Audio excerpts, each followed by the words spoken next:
By the end of the U.S. Civil War in 1865, between 1/4 and 1/3 of all soldiers in the Union Army were immigrants. Counting the sons of immigrants, this number may be as high as 43%.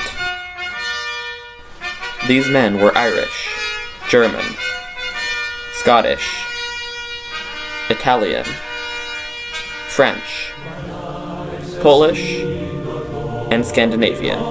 Why were there so many immigrants serving in the Union Army? In order to answer this question, I will be examining the songs these immigrant soldiers sang, and look at how they reflected the society around them in the 1850s and 60s, and, more importantly, how they were breaking barriers by serving the country in a time of great need.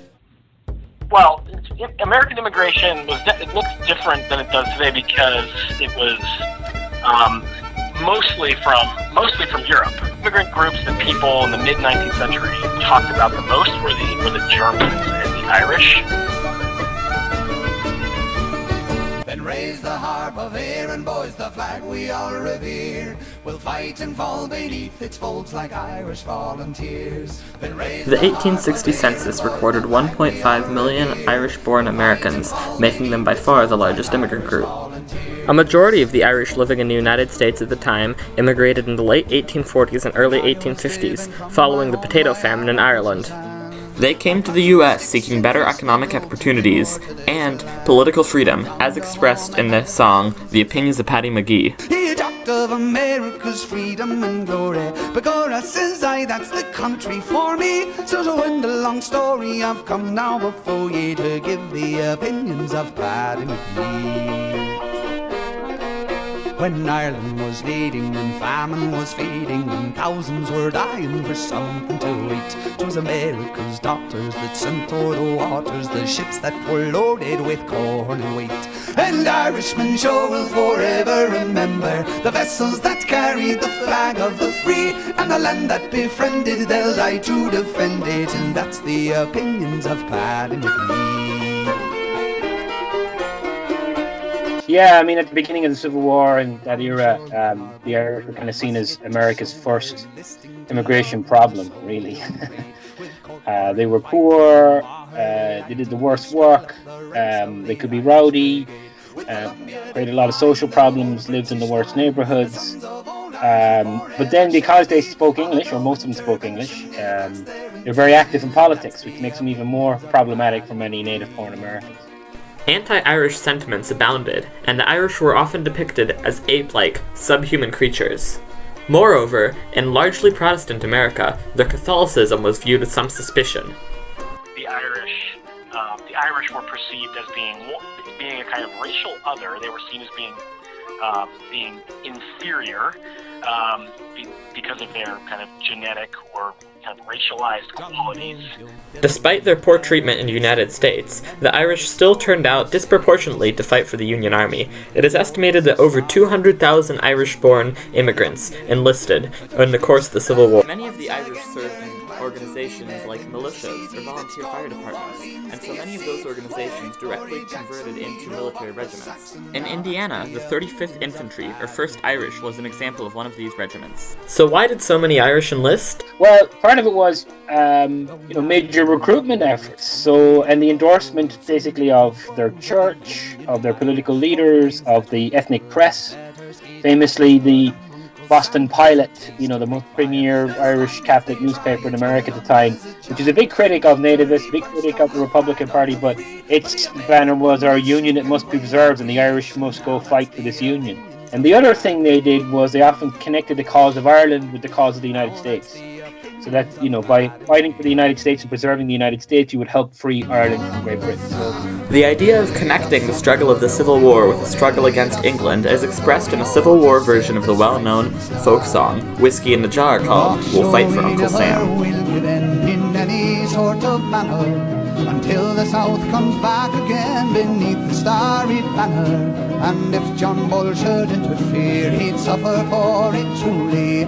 For soon the Irish volunteers would give him Mally Dooley. They'll fight for Uncle Sam. The Irish also saw serving as in the military as a way to gain acceptance into American society. Irish Americans saw service in the Civil War as an opportunity to kind of claim American identity and to become American. There were a lot of different groups that thought this way. African Americans thought the same way about service in the Civil War. That this is our opportunity to kind of show that we are Americans. And so, for the Irish, many of them embrace this idea. At the same time, the story of the draft riots in the summer of 1863 complicates that considerably. By 1863, New York's urban Irish population was expressing discontent about the failing wartime economy and about the high casualty rates in Irish regiments.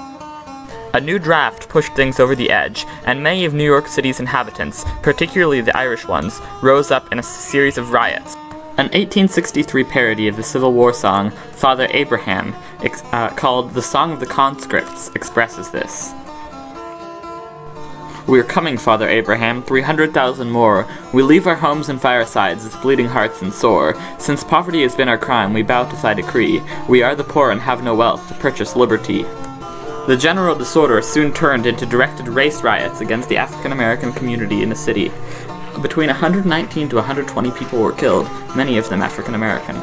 Much of this anger stemmed from Irish fears that blacks would replace them in low-wage jobs after they were freed. This could not be more different from the next group we will discuss, the Germans. I comes just now to tell you how I goes with regimentals to schlag them foes of liberty like them old continentals. But fights with England long ago to save that Yankee eagle. And now I gets mine soldier clothes and I goes to fight with Seagull. Approximately 500,000 Germans immigrated to the United States between 1820 and 1860. They came from several of the German states and the Russian Empire, as no United Germany existed at the time. They were a religiously and economically diverse group, including Protestants, Catholics, and Jews, and simple farmers, as well as businessmen and intellectuals. Many were also political refugees, veterans of the German uprisings in 1848, which took place across the German states. These revolutionaries brought with them strong ideals of democracy and a deep-rooted opposition to slavery. They also brought with them music from the revolution that expressed these ideas, albeit in German. Ja, 33 Jahre wird die Sauerei. Wir sind keine Knechte, wir sind alle frei. Yeah, I mean, the Germans are more enthusiastic for the conflict, but you have a lot of more support for Germans for the Republican Party, for Abraham Lincoln. Places like Missouri, which is a slave state, the key core support of Lincoln and the Republicans and the Union are the Germans in St. Louis, while the Irish are a lot more ambiguous, they're more Confederates. You could say they're more enthusiastic for the cause. They're okay with the switch, from just Union to ending slavery. Over 213,000 German Americans served in the Union Army. They were particularly well known for their discipline, as many of them had served in armies in Europe before coming to the United States. The German regiments often drew from a group of social and gymnastics clubs called the Turnverein. Members of these clubs, called Turners, strongly advocated for the Union cause, and even served as President Lincoln's bodyguards. The Turners building in Indianapolis still stands today in Meridian Street. In key border states that had slavery but remained in the Union, Germans made up an important demographic. In Missouri, the German population almost single-handedly kept the state in the Union and forced the Confederate sympathizing government into exile. While the German and Irish made up the majority of immigrants in America at the time, they certainly were not the only groups that contributed to the Civil War. For example, the 58th New York, also known as the Polish Legion, was composed mainly of soldiers who had immigrated from Poland. As Catholics, they were subject to great suspicion, but they proved their mettle at Gettysburg.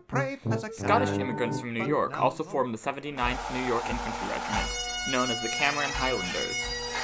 What began as a social club for Scottish men developed into the United States' only kilt-wearing regiment in history.